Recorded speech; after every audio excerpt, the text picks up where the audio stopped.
الحمد للہ وکفی وسلام علی عبادہ الذین اصطفی اما بعد اعوذ باللہ من الشیطان الرجیم بسم اللہ الرحمن الرحیم والذین جاہدوا فینا لنہدینہم سبلنا وَإِنَّ اللَّهَ لَمَعَ الْمُحْسِنِينَ سبحان ربك رب العزة عما يصفون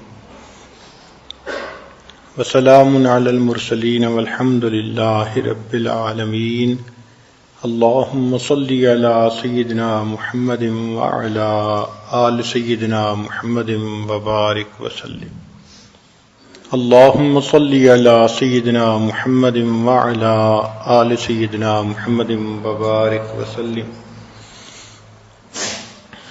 اللهم صل على سيدنا محمد وعلى آل سيدنا محمد وبارك وسلم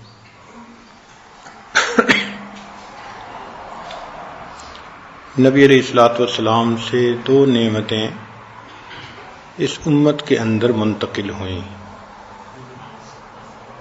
ایک کو کہتے ہیں تعلیمات نبوی،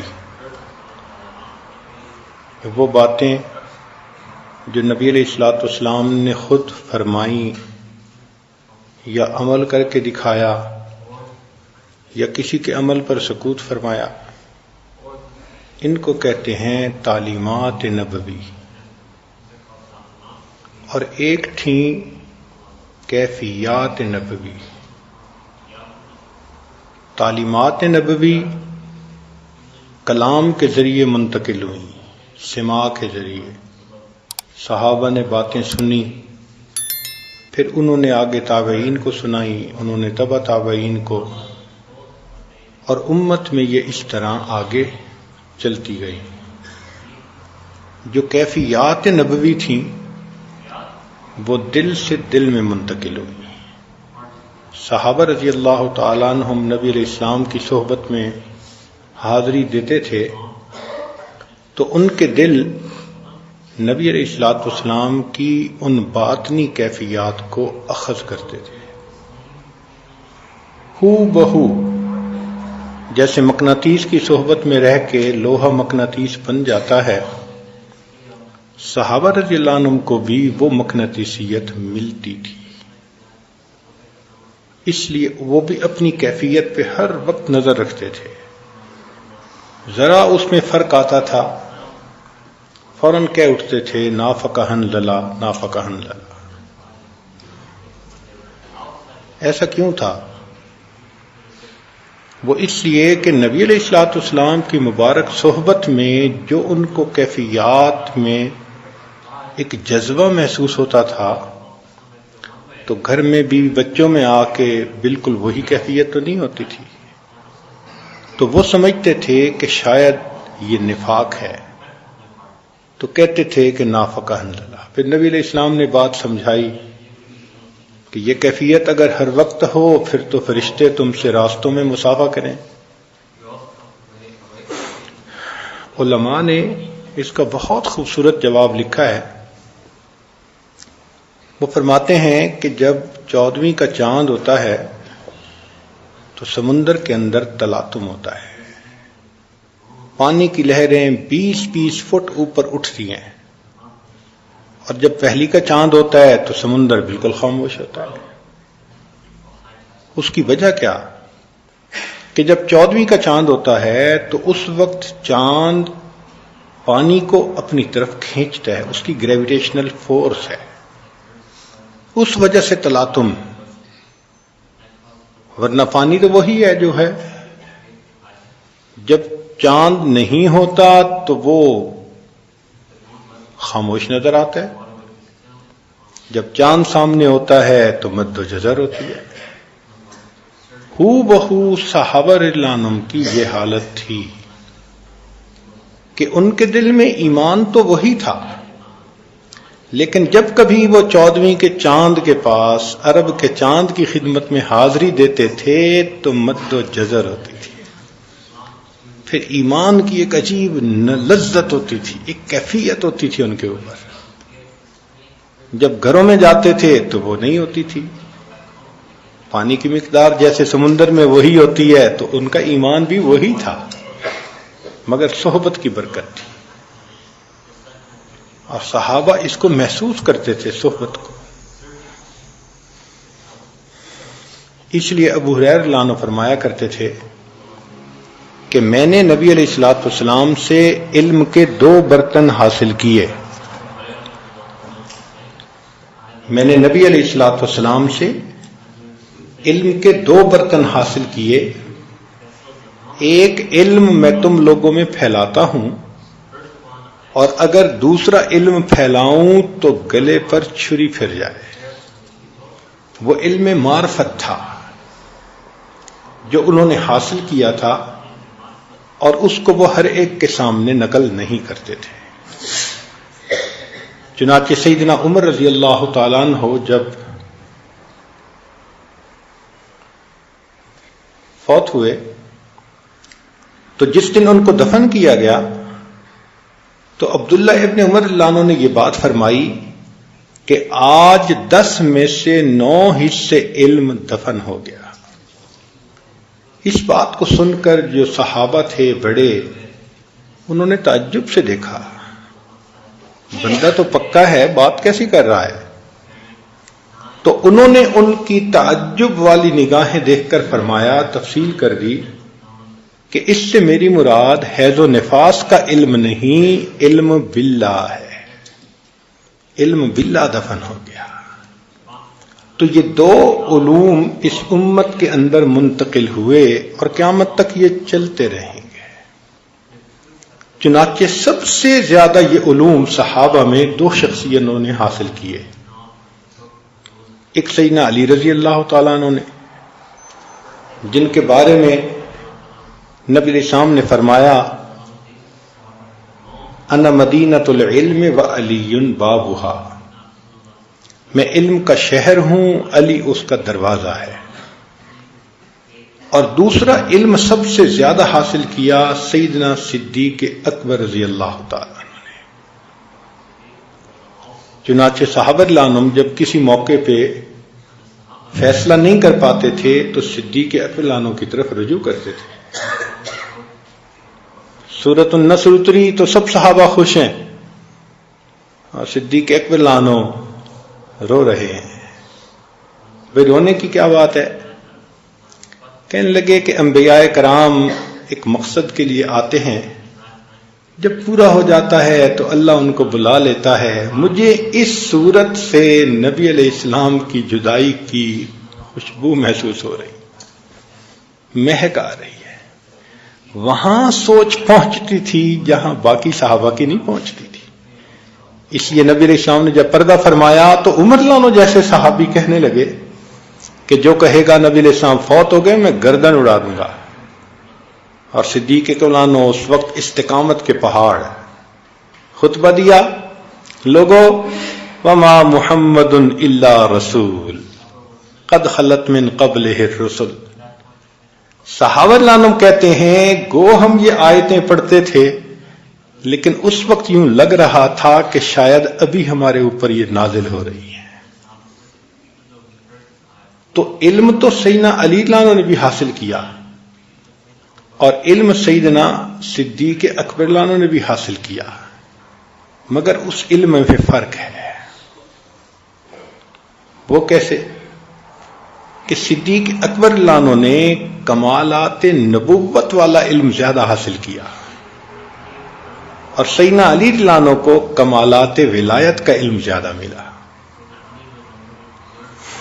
سیدنا صدیق رضی اللہ عنہ کو یہ کمالات نبوت کا علم کیوں ملا؟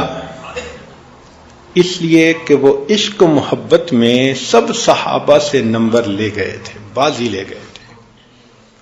عاشق صادق تھے نبی علیہ السلام کے. عشق کے جس رتبے پر وہ پہنچے صحابہ سے کوئی دوسرا نہ پہنچ سکا.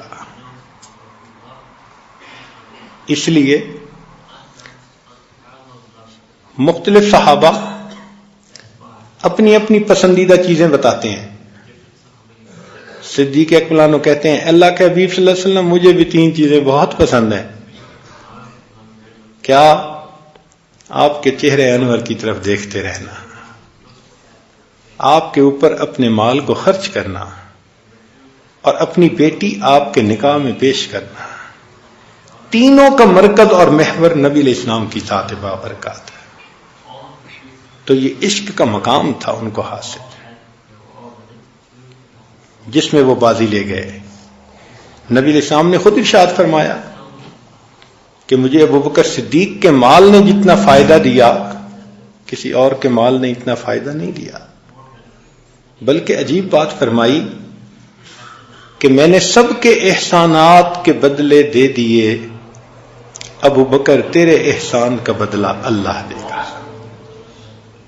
وہ ہستی جس کا قرآن کے ایک ایک لفظ پر کامل عمل ہے،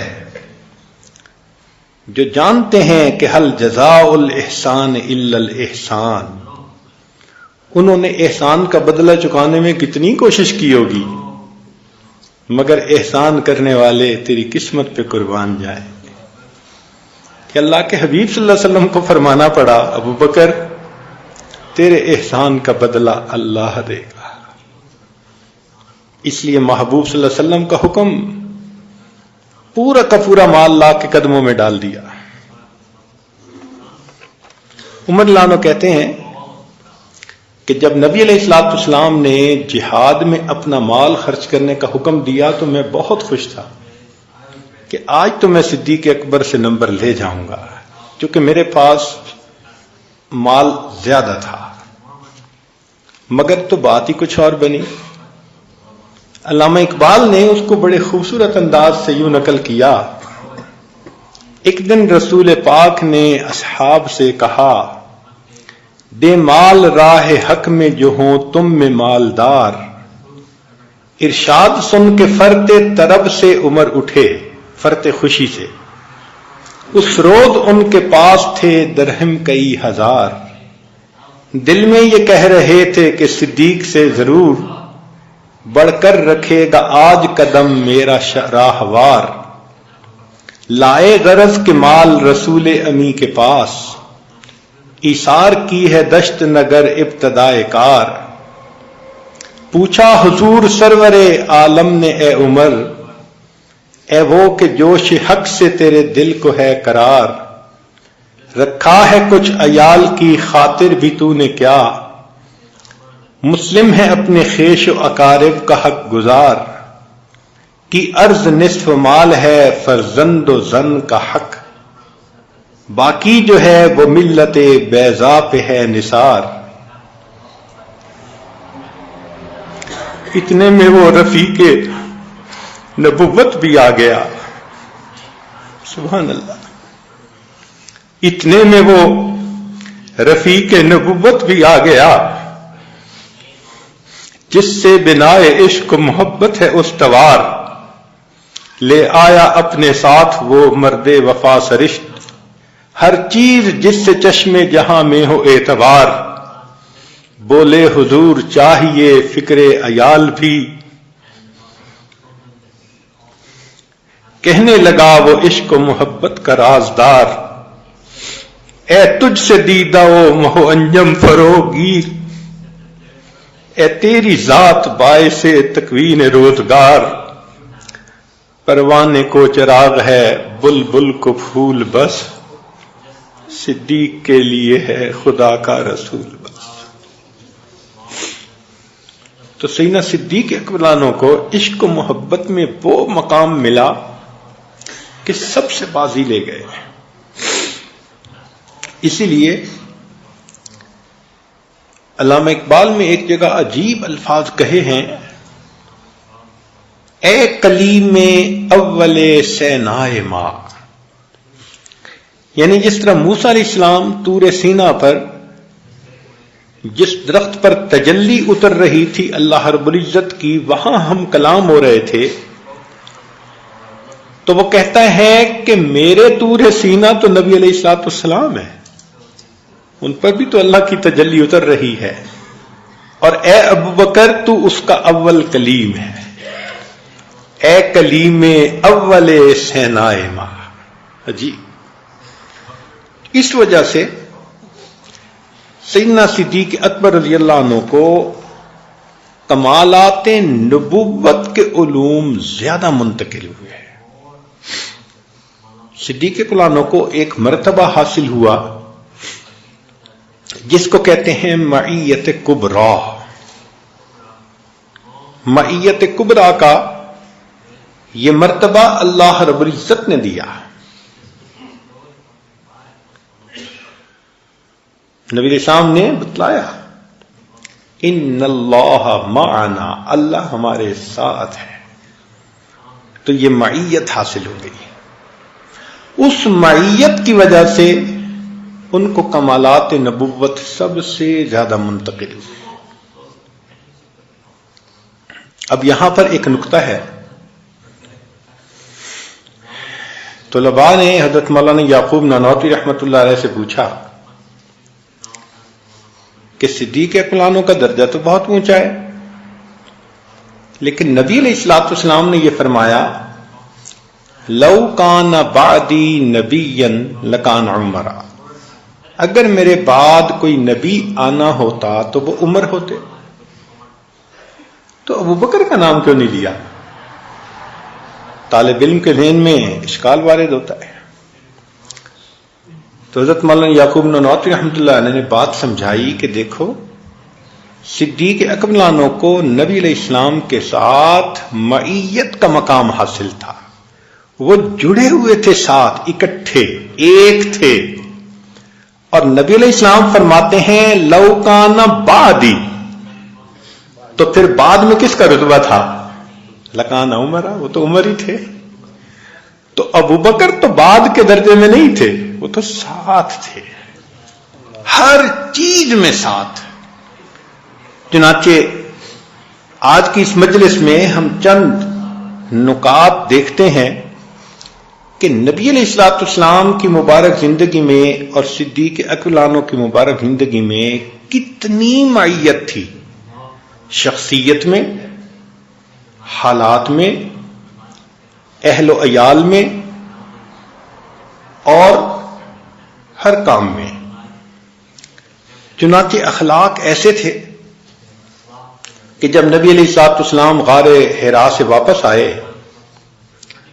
تو آپ کی اہلیہ خدیجۃ الکبریٰ رضی اللہ تعالی عنہا نے کہا انک لتصل الرحم وتحمل الکلب وتکسب المعدوم وتقرئ الضیف وتعین علی نوائب الحق. تو نبی علیہ الصلوۃ والسلام کی کچھ خاص صفات گنوائیں کہ ان صفات کی وجہ سے کلا ما یخزیک اللہ ابدا، اللہ آپ کو ضائع نہیں ہونے دیں گے.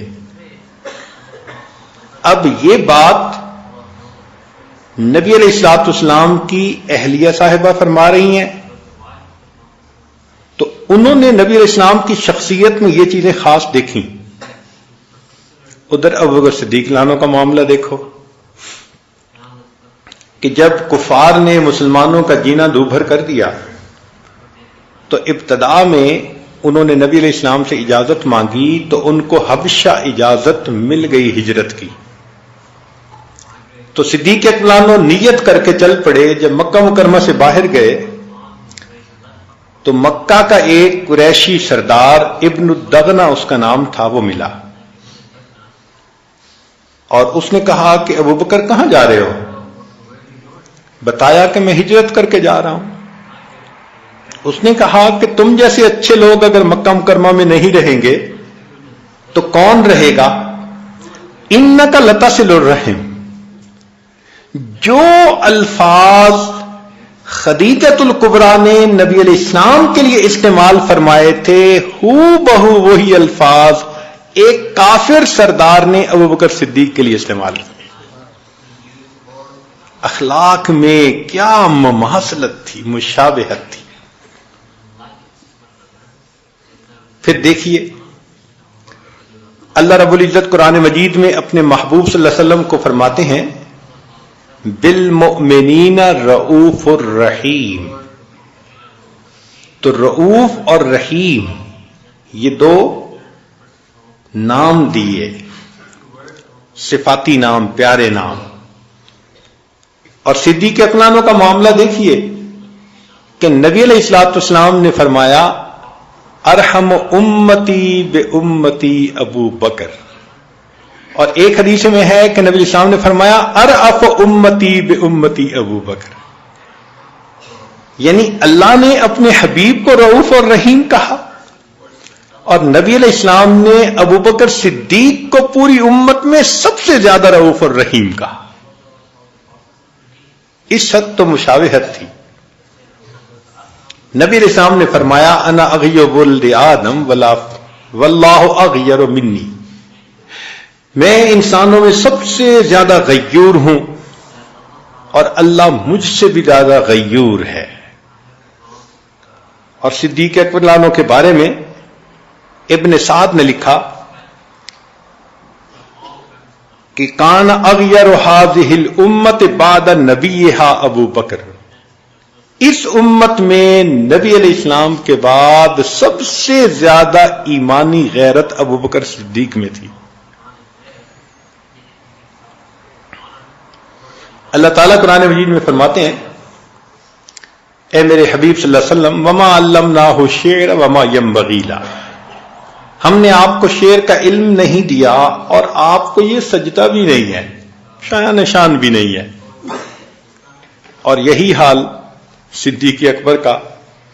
ابن عساکر نے عائشہ صدیق عنہا سے روایت کی، فرماتی ہیں کہ صدیق اکبر نہ زمانے جاہلیت میں شعر کہتے تھے نہ اسلام لانے کے بعد شعر کہتے تھے. شعر کا فن آتا ہی نہیں تھا. چنانچہ نبی علیہ الصلوۃ والسلام نے پوری زندگی شراب کو ہاتھ نہیں لگایا. اور تاریخ الخلفاء میں سیدنا صدیق اکبر کے بارے میں لکھا ہے کہ انہوں نے بھی اپنی پوری زندگی شراب کو کبھی ہاتھ نہیں لگایا. اسلام لانے سے پہلے بھی وہ اس ام الخبائث سے اتنا بچا کرتے تھے. نبی علیہ الصلوۃ والسلام کی طہارت اور پاکیزگی پر قرآن نے گواہی دی وَثِيَابَكَ فَطَهِّرْ. اور صدیق اکبر کے اندر اتنی صفائی تھی کہ جب ہجرت کے موقع پر ام ایمن کی بکریوں کو دوہنے کا موقع آیا تو کتابوں میں لکھا ہے کہ انہوں نے دودھ نکالا اور برتن کے اوپر کپڑا ڈالا اور پھر اس کو نبی علیہ السلام کی خدمت میں لا کے پیش کیا کہ میرے جانے تک بھی کوئی مٹی کا ذرہ اس دودھ میں نہ پڑ جائے. طہارت اور پاکیزگی کا اتنا خیال. اسی وجہ سے جو حالات نبی علیہ الصلوۃ والسلام کے وہی حالات سیدنا صدیق اکبر کے. نبی علیہ الصلوۃ والسلام کو عقبہ بن ابی معیط نے گلے میں پھندا ڈالا اور نبی علیہ الصلوۃ والسلام کو بالآخر چھڑایا گیا.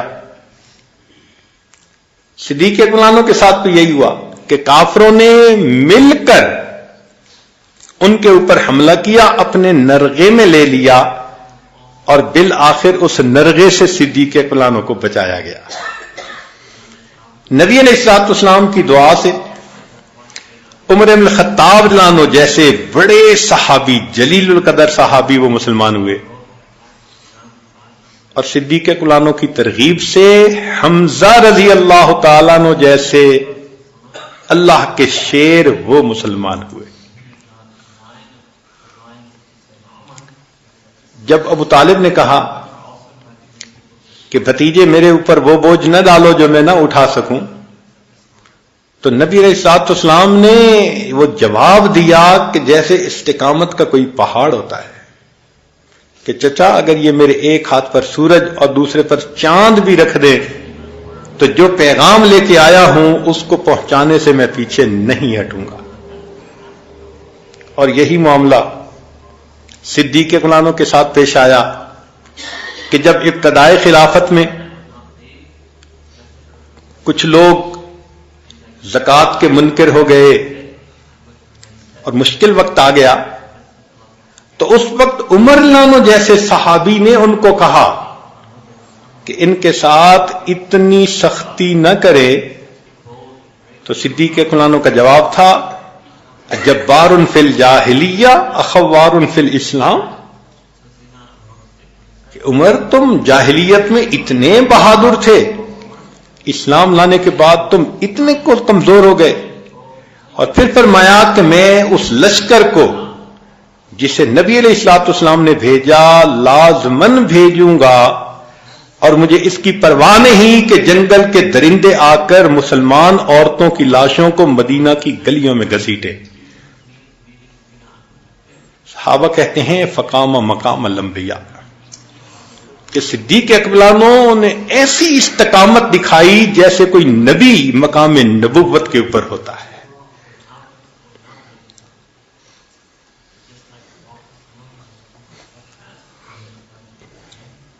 چنانچہ اللہ رب العزت فرماتے ہیں ثانی اثنین اذ ہما فی الغار، دو میں سے دوسرا، تو اللہ تعالیٰ نے اپنے حبیب کو دو میں سے دوسرا کہا، اور نبی علیہ السلام نے صدیق اکبر کو یہی کہا ما ظنک باثنین اللہ ثالثہم۔ اللہ رب العزت نبی علیہ السلام کو فرماتے ہیں قرآن میں لا تحزن ان اللہ معنا، نہیں لا تحزن علیہم ولا تک فی ضیق مما یمکرون۔ تو اللہ رب العزت نے اپنے حبیب صلی اللہ علیہ وسلم کو فرمایا لا تحزن، آپ غم زدہ نہ ہوں، اور نبی علیہ الصلوۃ والسلام نے ہو بہو یہی الفاظ صدیق اکبر کو کہے لا تحزن ان اللہ معنا۔ کتنی مشابہت ہے اور مماثلت ہے سب حالات کے اندر، حتیٰ کہ یہ معیت ایسی تھی کہ جو نام پکارا جاتا تھا اس میں بھی نام اکٹھا آتا تھا۔ صحابہ رضوان نبی علیہ السلام کو پکارتے تھے یا رسول اللہ، اے اللہ کے رسول صلی اللہ علیہ وسلم، اور صدیق اکبر کو نہ امیر المومنین کہتے تھے نہ ابو بکر کہتے تھے، یا خلیفۃ رسول اللہ۔ جو نام ان کو پکارا گیا وہی نام ان کے پکارنے میں بھی شامل۔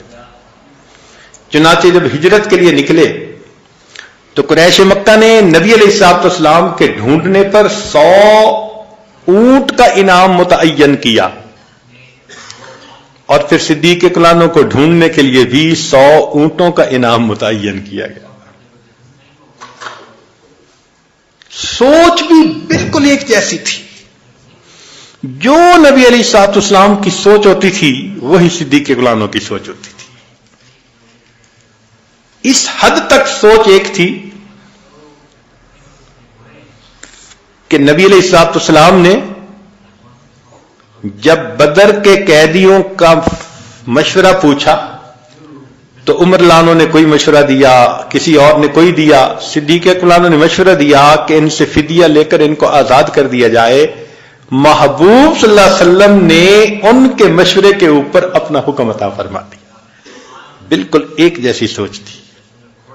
صلح حدیبیہ میں عمر رضی اللہ تعالیٰ عنہ بڑے حیران تھے کہ ہم تو بدر میں نہ دبے جب 313 تھے، اور آج تو ہزاروں کی تعداد میں ہم دب کے صلح کیوں کر رہے ہیں؟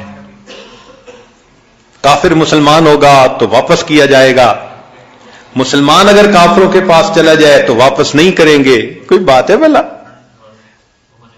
تو لگتا تھا ظاہراً کہ جیسے مسلمان بہت جھک کے اور دب کے صلح کر رہے ہیں۔ تو عمر لانو صدیق اکبر کے پاس آئے، ابو بکر ہم اتنے کمزور ہو گئے؟ تو صدیق اکبر نے آگے سے جواب دیا تمہیں پتا ہے کہ نبی علیہ السلام کون ہے؟ اللہ کے نبی ہیں۔ تمہیں پتا ہے کہ وہ اپنی مرضی سے نہیں بولتے، وہ اللہ کی وحی سے بولتے ہیں؟ ہاں جی، تو پھر جو ان کا فیصلہ وہی ہمارا فیصلہ۔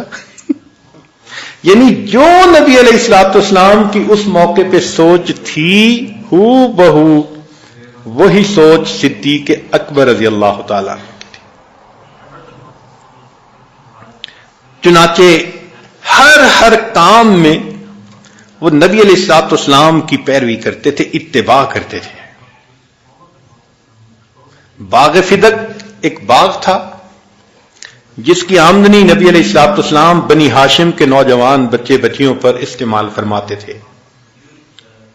جب صدیق اکبر خلیفہ بنے تو انہوں نے بھی اسی عمل کو جاری رکھا کہ باغ فدق کی آمدنی کو بنو ہاشم کے نوجوانوں پہ خرچ کیا. نبی علیہ الصلوۃ والسلام سے بنو ثقیف نے نماز کی چھوٹ مانگی تھی کہ ہم مسلمان ہو جاتے ہیں، بس نماز کی چھوٹ دے دیجئے، ایگزمپٹ کر دیں. تو نبی علیہ السلام نے فرمایا اس دین میں کوئی خیر نہیں جس میں نماز نہ ہو. اور جب صدیق اکبر خلیفہ بنے تو لوگوں نے زکوٰۃ کی چھوٹ مانگی تھی اور صدیق اکبر نے ان کو زکوٰۃ کی چھوٹ نہیں دی. جو عمل نبی علیہ السلام کا وہی عمل صدیق اکبر لانو کا. نبی علیہ الصلوۃ والسلام نے بنو قضاء کے ساتھ جہاد کیا، غزوہ ذات السلاسل. اور جب نبی علیہ الصلوۃ والسلام کے پردہ فرمانے کے بعد وہ مرتد ہو گئے تو صدیق اکبر نے پھر ان کے ساتھ اسی طرح جہاد کیا جیسے نبی علیہ السلام نے فرمایا تھا. نبی علیہ السلام کے زمانے میں عمرو بن عاص رضی اللہ عنہ امیر لشکر بن کر جاتے ہیں اور صدیق اکبر کی پوری زندگی میں عمرو بن عاص رضی اللہ عنہ امیر لشکر سپہ سالار بن کر رہتے ہیں. 9 ہجری میں ابو بکر صدیق لانو امیر حج بن کر جاتے ہیں اور 10 ہجری میں اللہ کے حبیب صلی اللہ علیہ وسلم امیر حج بن کر تشریف لے جاتے ہیں. نبی علیہ السلام کے پاس حسن لانو آتے تھے تو آپ ان کو اٹھا کے کندھوں پہ بٹھاتے تھے. جب صدیق اکبر خلیفہ بنے تو گلی میں سے گزر رہے ہیں، حسن لانو آئے تو ابو بکر صدیق لانو نے ان کو اٹھا کے اپنے کندھے پہ بٹھا لیا. جو عمل نبی علیہ السلام کا ہو بہو وہی عمل صدیق اکبر عنہ کا. اور یہ صرف معیت یہاں تک نہیں تھی، خاندان کے افراد میں بھی حالات کی مشابہت تھی. چنانچہ نبی علیہ السلام کے داماد سیدنا عثمان لانو اور سیدنا علی رضی اللہ عنہ سابقون اولون میں سے، اور ابو بکر صدیق لانو کے داماد زبیر رضی اللہ تعالیٰ عنہ سابقون اولون میں سے. یہ بھی عشرہ مبشرہ میں سے، وہ بھی عشرہ مبشرہ میں سے. نبی علیہ الصلوۃ والسلام کے داماد مہاجرین میں سے تھے اور صدیق اکبر کے یہ داماد یہ بھی مہاجرین میں سے تھے. تو دیکھیے دامادوں کے حالات میں بھی مشابہت ہے. محبوب صلی اللہ علیہ وسلم کے داماد عشرہ مبشرہ میں سے، صدیق اکبر کا ایک داماد عشرہ مبشرہ میں سے. پھر بیٹیوں کے حالات دیکھو. نبی علیہ الصلوۃ والسلام کی صاحبزادی سیدہ فاطمہ الزہرا رضی اللہ تعالی عنہا جنت میں عورتوں کی سردار، اور صدیق اکبر کی بیٹی عائشہ رضی اللہ تعالی عنہا نبی علیہ السلام نے فرمایا کہ باقی عورتوں پر وہ فضیلت جو سرید کو باقی کھانوں کے اوپر فضیلت حاصل. سیدہ فاطمہ الزہرا رضی اللہ عنہ کے گھر میں تنگی تھی حالات کی، خود چکی پیستی تھیں، گھر کے کام کرتی تھیں، ہاتھوں میں گٹے پڑ گئے تھے. اور صدیق اکبر کی صاحبزادی اسماء رضی اللہ تعالی عنہا ان کے گھر میں بھی تنگی تھی، وہ بھی چکی پیستی تھیں، ہاتھوں پہ گٹے پڑ گئے تھے. پھر اولاد سے ذرا آگے بڑھ کے دیکھیں، پوتے ہوئے آگے آل امجاد میں بھی یہ حالات ایک جیسے. چنانچہ نبی علیہ الصلوۃ والسلام کے پوتے سیدنا حسین لانو نے یزید کی بیعت سے انکار کیا، اور عبداللہ ابن زبیر لانو جو صدیق لانو کے نواسے بنتے ہیں اور وہ بھی نبی علیہ السلام کے نواسے حسین لانو، انہوں نے بھی یزید کی بیعت سے انکار کیا۔ دونوں طرف نواسوں کا عمل ایک جیسا۔ پھر حسین لانو کو شہید کیا گیا تو عبداللہ ابن زبیر لانو کو بھی شہید کیا گیا۔ سیدنا حسین لانو کو شامیوں نے نرغے میں لے لیا تھا تو عبداللہ ابن زبیر لانو کو حجاج نے اپنے نرغے میں لے لیا تھا۔ سیدنا حسین لانو کی شہادت سے پہلے ان کے قریبی عزیز بھائی بھتیجے ان کے بھتیجے یہ حضرات سب شہید ہو گئے، پھر آخر پہ ان کو شہید کیا گیا، اور عبداللہ ابن زبیر لانو سے پہلے ان کے قریبی رشتہ داروں کو شہید کیا گیا، آخر پہ عبداللہ ابن زبیر لانو کو شہید کیا۔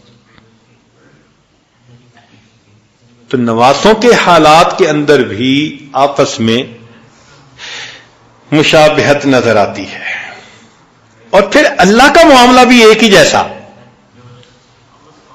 وہ کیسے کہ اللہ نے نبی علیہ الصلوۃ والسلام کو صاحبکم کے لفظ سے فرمایا، خطاب فرمایا، صاحبکم وما صاحبکم بمجنون۔ اور صدیق اکبر کو بخاری کی روایت ہے کہ نبی علیہ السلام نے صحابہ کو کہا صاحبکم، تمہارے صاحب۔ جو لفظ نبی علیہ السلام کے لیے اللہ نے استعمال کیا وہ لفظ نبی علیہ السلام نے صدیق اکبر لانو کے لیے استعمال کیا۔ پھر ایک ایسا بھی موقع آیا، 4 رکعت کی نماز ہے، پہلی 2 رکعت کے امام ابوبکر صدیق ہیں تو اگلی 2 رکعت کے امام نبی علیہ الصلوۃ والسلام ہیں۔ سبحان اللہ۔ نبی علیہ الصلوۃ والسلام کو مجنون کہا گیا، اور حالات میں لکھا ہے کہ ابوبکر صدیق لانو کو ایک کافر نے کہا قالوا ھذا ابن ابی قحافہ لمجنون، ان کو بھی مجنون کہا گیا۔ چنانچہ طائف سے واپسی پر نبی علیہ الصلوۃ والسلام کو پناہ دی تھی مطعم بن عدی نے، اور حبشہ سے واپسی پر صدیق اکبر کو پناہ دی تھی ابن الدغنہ نے۔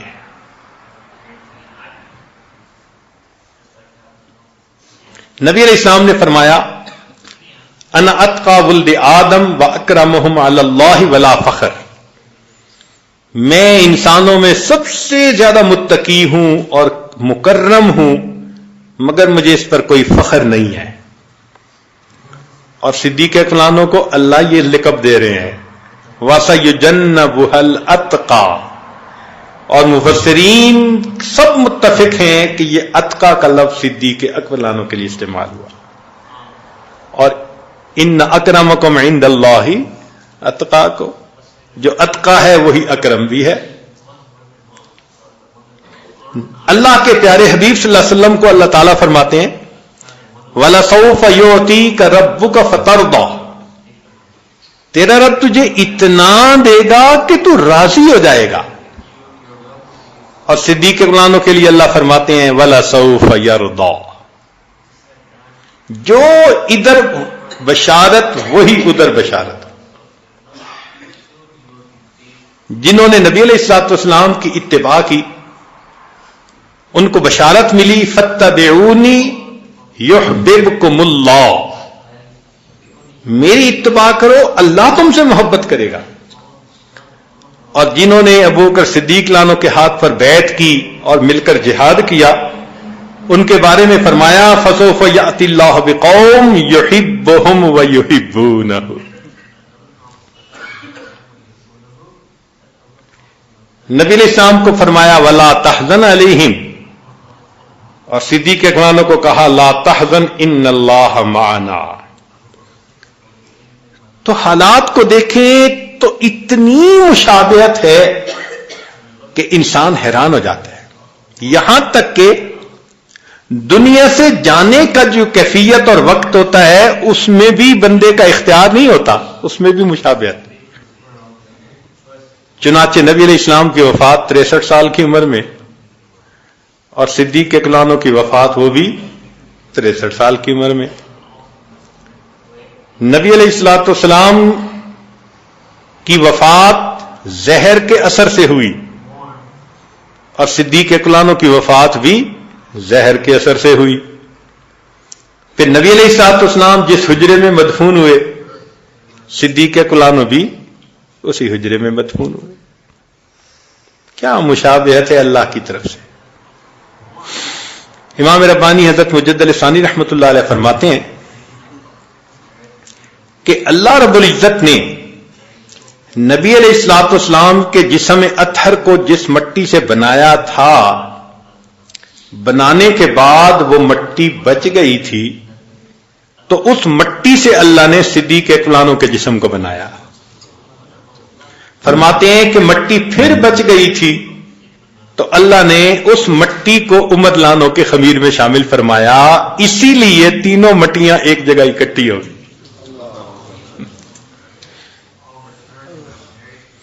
پہنچی وہیں پہ خاک جہاں کا خمیر تھا۔ امام ربانی مجدد الثانی رحمۃ اللہ علیہ ایک عجیب لفظ استعمال کرتے ہیں۔ صدیق اکبر عنہ کو کہتے ہیں ہم خانہ رسول۔ اپنے مکتوبات میں یہ لفظ استعمال کرتے ہیں کہ صدیق اکبر تو ہم خانہ رسول ہیں۔ مقصد کیا؟ وہ فرماتے ہیں کہ چونکہ دنیا میں معیت کبریٰ حاصل تھی، اس لیے جنت میں بھی جا کے جدائی نہیں ہوگی، بلکہ نبی علیہ الصلوۃ والسلام کا جو مکان ہوگا وہ 2 منزلہ ہوگا۔ نیچے کی منزل پہ ابو بکر صدیق ہوں گے اور اوپر کی منزل پہ نبی علیہ السلام ہوں گے۔ ہم خانہ رسول ان کو کہا ہے۔ یہ معیت اتنی کامل تھی۔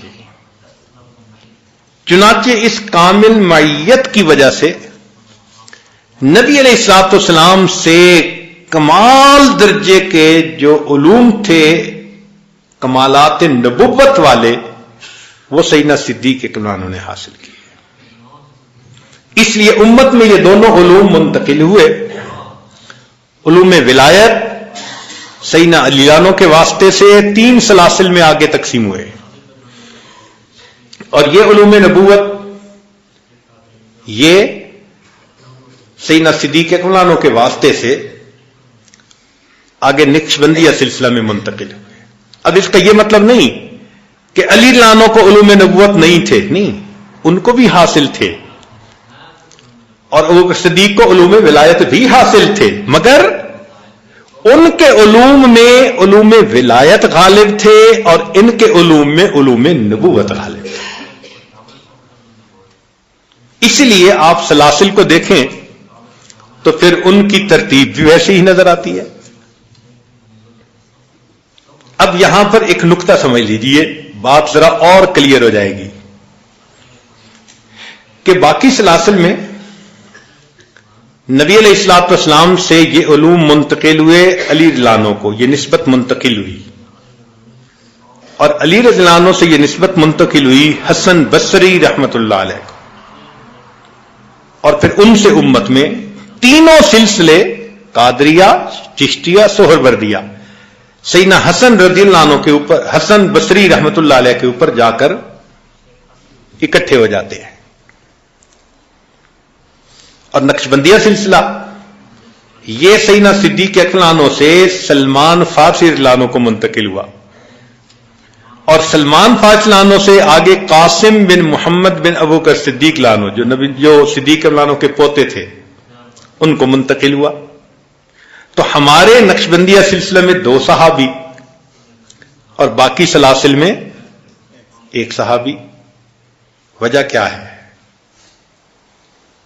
وجہ یہ ہے کہ نبی علیہ الصلوۃ والسلام سے نسبت منتقل ہو رہی تھی علی رضی اللہ عنہ کو، وہ صحابی تھے، وہ اس نسبت کا تحمل کر سکتے تھے، اور ان کے بعد وہ نسبت ایک تابعی کو منتقل ہوئی۔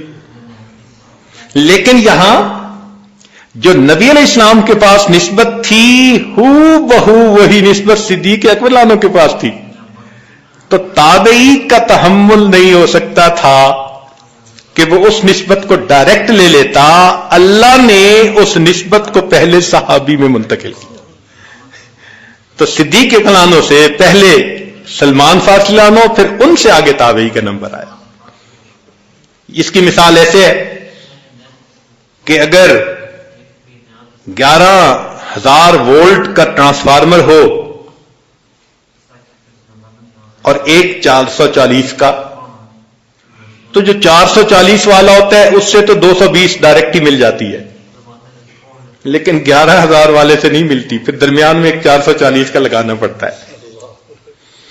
تو اللہ رب العزت نے صدیق اکرام کی اس نسبت کو جو اتنی پکی تھی اس کو پہلے سلمان فارسی عنہ میں اور اس کے بعد اس امت کے اندر منتقل.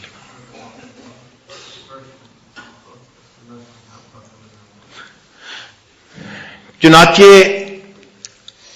دوسرے سلاسل کے جتنے سالکین ہیں کاملین، اس سلسلے کے جو سالکین جو اکابر گزرے کاملین، مگر ہر پھول کا اپنا اپنا رنگ ہوتا ہے. ان سالکین کے اندر ولایت کے سلوک کے آثار زیادہ نظر آتے ہیں، اور ہمارے اس سلسلے کے جو سالکین ہیں ان میں کمالت نبوت کے آثار زیادہ نظر آتے ہیں. چنانچہ اگر آپ واقف ہیں بزرگوں سے جو اس سلسلے میں تھے اور نقشبندیہ سلسلے میں تھے، تو ان کے درمیان تھوڑا سا جائزہ لیں تو آپ کو بہت آسانی سے یہ بات سمجھ آ جائے گی. سلوک ولایت میں جو لوگ ہوتے ہیں وہ کھانے پینے میں تکلفاً کمی کرتے ہیں، اور جو سلوک نبوت ہے، نقشبندی حضرات جو ہیں وہ جو ملتا ہے اللہ کی نعمت سمجھ کے کھا لیتے ہیں، تکلفاً کمی نہیں کرتے. ہمارے ہاں جو بیعت ہوتا ہے تو اس کو حکم نہیں ہوتا کہ تم نے 3 لقمے کھانے ہیں، زیادہ نہیں کھا سکتے.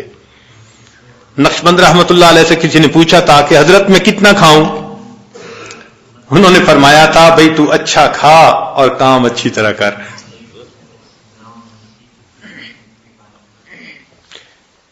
چنانچہ جو آثار سلوک ولایت ہیں وہ لوگ مخلوق سے وحشت محسوس کرتے ہیں، ملنے جلنے کو زیادہ پسند نہیں کرتے، بہت محدود ہوتا ہے ملنا جلنا. اور جو یہ سلوک آثار نبوت ہے، یہ حضرات دین کی دعوت کی خاطر مخلوق سے میل جول میں رغبت رکھتے ہیں. چنانچہ سلوک آثار ولایت جب تک واجب نہ ہو وہ امر و نہی نہیں کرتے، اور سلوک نبوت والے یہ امر و نہی کو زندگی کا شعار بنا لیتے ہیں. چنانچہ آثار ولایت میں عبادت میں لذت و شوق غالب ہوتی ہے، اور آثار سلوک نبوت میں یہ حکم الہی سمجھ کر ادب کے ساتھ عبادت کر رہے ہوتے ہیں.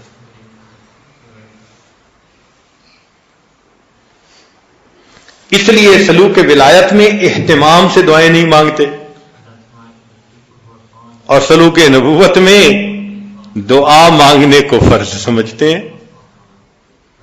ادعونی استجب لکم. سلوک ولایت کے آثار والے اسباب ظاہری کو ترک کر دیتے ہیں، لیکن جو سلوک آثار نبوت والے ہیں وہ نسبتاً زیادہ اسباب کو اختیار کرتے ہیں. جیسے نبی علیہ السلام نے احد کے میدان میں 2 زرہیں استعمال فرمائی تھیں. جو آثار سلوک ولایت والے ہیں ان کو سیدنا علی عنہ سے طبعاً محبت ہوتی ہے. جو آثار سلوک نبوت والے ہیں ان کو ابو بکر و عمر کے ساتھ طبعی محبت زیادہ ہوتی ہے.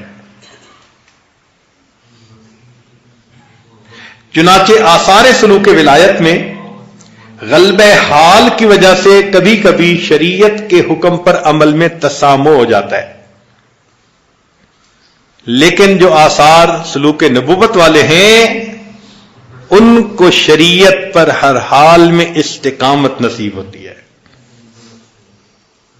آثار سلوک ولایت والوں پر سکر غالب ہو جاتا ہے، غلبہ ہو جاتا ہے، مدہوشی ہو جاتی ہے. لیکن آثار سلوک نبوت والوں پر صحو غالب ہوتا ہے، ہوش غالب رہتا ہے. ان کے اوپر حب عشقی غالب ہوتی ہے اور ان کے اوپر حب ایمانی غالب ہوتی ہے. ان کے ذریعے کرامات بہت زیادہ صادر ہوتی ہیں اور آثار سلوک نبوت والوں سے علمی معارف بہت زیادہ کھلتے ہیں.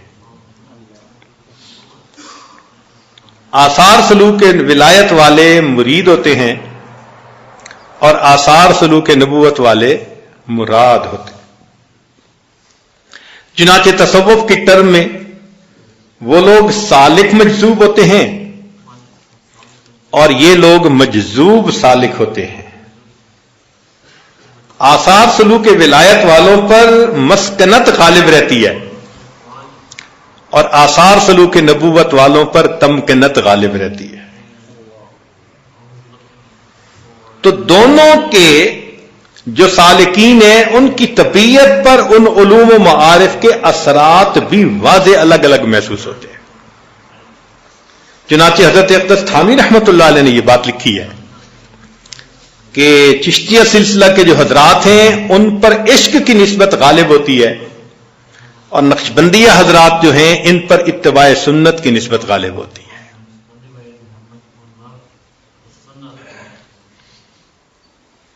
تو سیدنا صدیق کلانوں سے جو نسبت منتقل ہوئی وہ نسبت اتباع سنت کے ذریعے سے جلدی حاصل ہوتی ہے، جبکہ بقیہ مشائخ نے فرمایا کہ ہم مجاہدہ نفس کے ذریعے سے نسبت کو طے کرواتے ہیں. ہمارے ہاں ایک ہی کام ہوتا ہے کہ ہر کام کو سنت کے مطابق کرو، اور یہ دیکھیں تو سب مجاہدوں سے حقیقت میں بڑا مجاہدہ ہے. بہرحال سلوک کمالات نبوت ہو یا ولایت، مقصود دونوں کا ایک ہے، منزل ایک ہے، اور وہ کیا ہے کہ من اتنا صاف ہو جائے کہ انسان کی معصیت سے جان چھوٹ جائے. شریعت کے اوپر استقامت کے ساتھ اتباع والی زندگی نصیب ہو جائے. اللہ تعالیٰ فرماتے ہیں ما یرید اللہ لیجعل علیکم من حرج ولکن یرید لیطہرکم ولیتم نعمتہ علیکم لعلکم تشکرون. حضرت اقدس تھانوی رحمۃ اللہ سے پوچھا گیا کہ تصوف کا مقصود کیا ہے. انہوں نے فرمایا کہ انسان کے انگ انگ سے گناہوں کا کھوٹ نکل جائے. تو اصل مقصود تو اللہ کو راضی کرنا ہے نا. ایک نقشبندی بزرگ تھے، کسی نے پوچھا کہ حضرت تصوف کا مقصود کیا ہے؟ انہوں نے کہا بھائی نہ تو رونا ہے نہ رلانا ہے، نہ رونا ہے نہ رلانا ہے، نہ اڑنا ہے نہ اڑانا ہے، ہم نے تو روٹھے یار کو منانا ہے. یہ مقصود ہے اس کا، اللہ راضی ہو جائے. تو صحیح بات ہے کہ جو آدمی ان دونوں میں کسی ایک پر بھی محنت کرے گا اللہ تعالیٰ اس کے دل کو صاف کریں گے. رب کریم ہمیں محنت کرنے کی توفیق عطا فرمائے. حضرت حاجی امداد اللہ مہاجر مکی رحمۃ اللہ علیہ وہ شخصیت ہیں کہ جن میں دونوں نسبتیں جمع ہو گئی تھیں. پہلے وہ نقشبندی سلوک میں بیعت تھے، مولانا عبد الرحیم رحمۃ اللہ علیہ دہلی کے تھے. پھر ان کو خلافت بھی مل گئی تھی، لیکن شیخ کی وفات ہوئی تو ان کی عمر 17 سال تھی. تو حضرت حاجی صاحب نے کہا کہ میری عمر چھوٹی ہے، میں سائے کے بغیر نہیں رہ سکتا، تو ان کی طبیعت میں حضرت میاں جی نور محمد جھنجھانوی رحمت اللہ علیہ سے طبعاً محبت تھی، تو وہ چشتیہ سلسلہ میں پھر ان سے بیعت ہوئے، اور اس سلسلے میں پھر اللہ نے ان کی نسبت کو آگے خوب بڑھایا، مگر چونکہ بنیاد نقشبندیت والی تھی تو جہاں ان کے اندر حب عشقی نظر آتی ہے وہاں پھر سنت کی اتباع بھی نظر آتی ہے۔ چنانچہ جتنے حضرات اکابر علماء دیوبند ان سے بیعت ہوئے ان کو یہ دونوں نعمتیں ایک جگہ پر مل گئی، وہ مرج البحرین تھے، حقیقت میں دو نعمتیں جمع تھیں ان کے اندر،